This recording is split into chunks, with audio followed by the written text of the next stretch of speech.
nangyayari po ngayon mga kababayan, gumagastos ang ating gobyerno pang sweldo, pang kung ano-ano, nang wala pong pondo pa.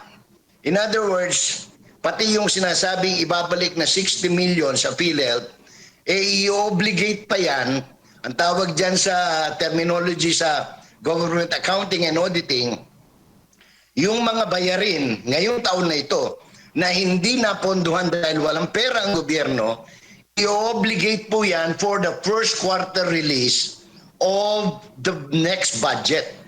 Sa madaling salita, January 1 pa lang, inutang na yung ilalabas na yung pambayad doon sa inutang ngayon ng gobyerno o ginastos ngayon ng gobyerno, Jade. Bakit isasama sa allocable yung mga cabinet secretary? Hindi naman sila mambabatas. So, ibig sabihin, pang saborno yan. Pang suborno, pang bayad, pang anong tawag niyan? Pang ekis, pang patong, para nang sa ganun ay makuha mo yung loyalty, no? Kung sino man yung mga dapat magkakwarta ng mali-malitang basura. Ito ngang BICAM committee ay pinirmahan na po nila o pirmado na nga nila itong pinalabresyon ng 2026 General Appropriations Bill. Kayo ba ay satisfied doon sa kinalabasan, resulta nitong BICAM, considering na sa unang pagkakataon ay live stream, open at nakikita ng publiko ang ginagawa o yung prosesong ginagawa po nila? Kung congressman ako, happy ako.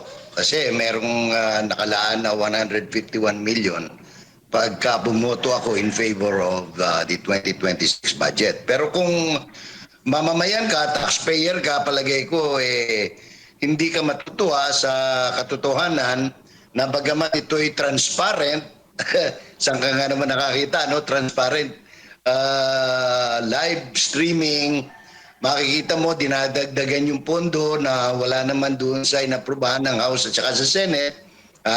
At pagkatapos BICAM pero naroroon ang mga cabinet secretary na hindi nangyayari at hindi pa nangyari sa kasaysayan ng budget preparation sa bansa. So it's magkahalong nakakatawa, nakakayamot at nakakagimbal, ano? Sapagkat openly kahapon, dinagdagan nila ng additional 10 billion yung proposed budget for 2026 on top of the allocables na kanilang pinilit na isama pa rin, which is a little over 200 billion, ano? So, alam mo, pagdating sa budget,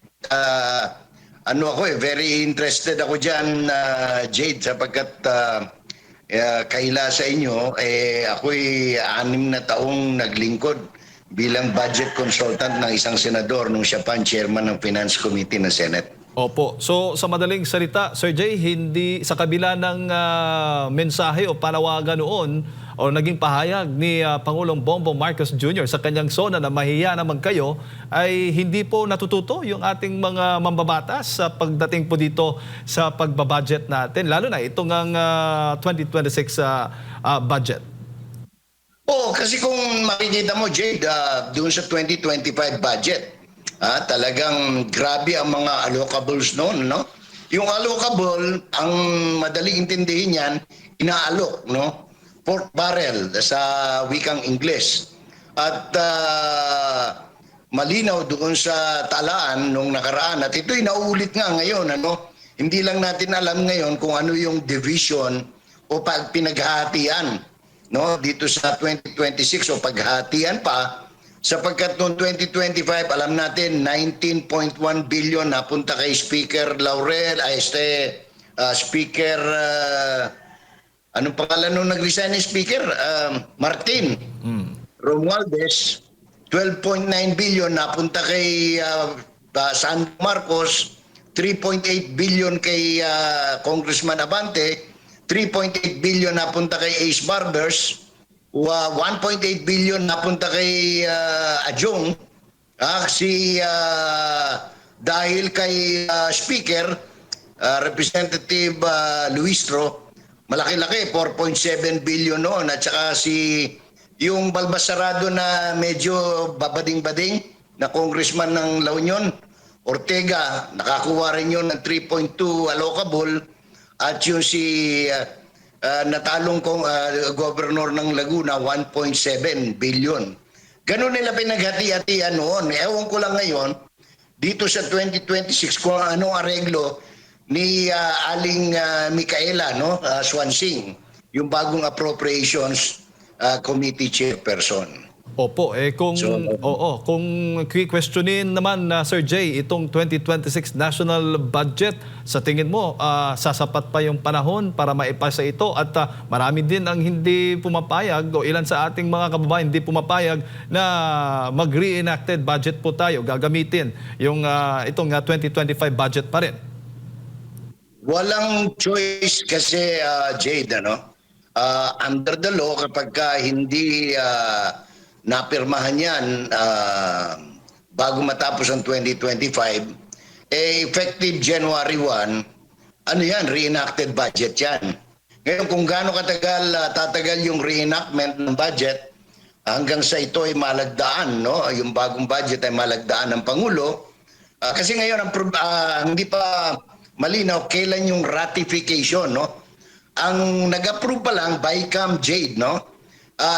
Babalik pa ito sa House of Representatives para i-ratify nila at ganun din sa Senado ng Republika, and then the enrolled bill will be submitted or will be printed pagkatapos dadalhin niyan sa Malacanang for review, either for approval in toto or ito ay i-veto in toto or i-veto in part by the sitting President of the Republic of the Philippines, Jay. Opo, yung Pasko nga, sabi ng Malacanang, nagtatrabaho ang Pangulong Bongbong Marcos Jr. para talaga ma-check itong budget natin, Sir Jay. Hindi ko mawari, no, kung anong ibig sabihin ng nire-review ng Pangulo, sapagkat sa totoo lang wala pa naman sinasubmit sa Pangulo, no? Katunayan, kahapon lang inaprubahan ng BICAM yung proposed General Appropriations Bill, no? Bill pa lang ito sapagkat dadaan pa nga sa ratification. Pero meron lang akong gustong ipauna sa inyo, Admar at saka Jade, na even assuming arguendo na ito ay aprubahan ng House of Representatives, at bakit hindi, no? Kung merong nakatutok na kung ako congressman, tatanggap ako ng 151 million. Happy New Year yun, no? Pero ito ang dapat tandaan at malaman ng taong bayan. Ang budget deficit spending natin last year or this year, 2025, ay umaabot na sa 1.2 trillion pesos. Ibig sabihin niyan, Jade, pag naaprubahan yan, yung unang ilalabas na pera mula doon sa proposed budget na sobra sa kikitain, by the way, ng gobyerno, sapagkat ang target natin is only 5 trillion, mahigit, no? In other words, uutang pa ang gobyerno ng another 2 trillion para matustusan yung panukalang budget na yan na sinasabi mo inaprubahan kahapon ng BICAM. Ngayon, yung 1.2 niyan, oras na ilabas, ibabayad yan doon sa ginastos na inutang ng gobyerno. Kasi ngayon, ang nangyayari po ngayon, mga kababayan, gumagastos ang ating gobyerno pang sweldo, pang kung ano-ano, nang wala pong pondo pa.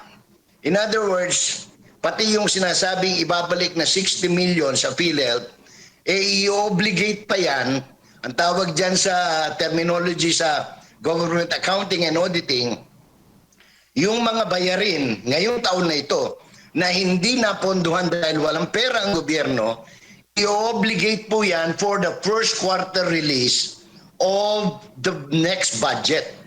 Sa madaling salita, January 1 pa lang, inutang na yung ilalabas na yung pambayad doon sa inutang ngayon ng gobyerno o ginastos ngayon ng gobyerno, Jade. Opo.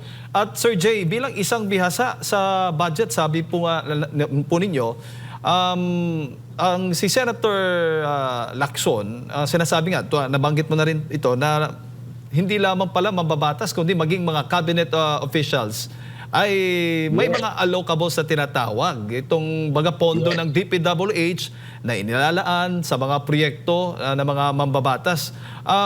Hindi ho ba dapat ay hindi po sa NEP kasi magkaiba po yan at klaro naman sa ating batas na labag po yan. Correct.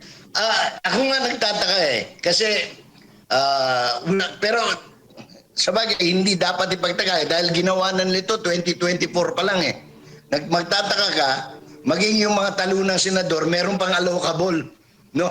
Pati yung mga party list na naguguluhan sa Congressman Ridon si Representative Ridon, bakit daw meron siyang allocable noong 2025 hindi pa naman siya congressman.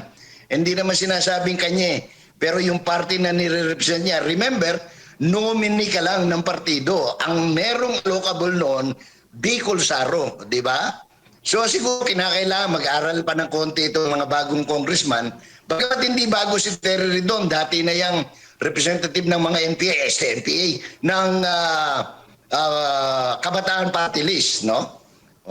Opo. Kaya siguro na-shock siya bakit nabisto yun, no? Anong pangalan nito? Meron pala silang ganon. Na nakatago. Usually tinatago. At saka yun nga, bakit isasama sa allocable yung mga cabinet secretary? Hindi naman sila mambabatas. Ibig sabihin, pang-saborno yan. Pang-suborno, pang-bayad, anong tawag niyan? Pang-ekis, pang-patong, para nang sa ganun ay makuha mo yung loyalty, no? Kung sino man yung mga dapat magkakwata ng mali-malitang basura. Opo. At kayo naniniwala, Sir Jay, na ito'y bagong forma ngayon ng pork barrel? Oh yes. Very, very, in fact, tinawag na nga ang pansin nila ng Supreme Court when they ruled on the 60 million, no? Kasi nakita nila doon, kaya sinasabi nila, itong mga ganitong allocable, dahil meron ng president case niya, may jurisprudence na dyan, Jade, no?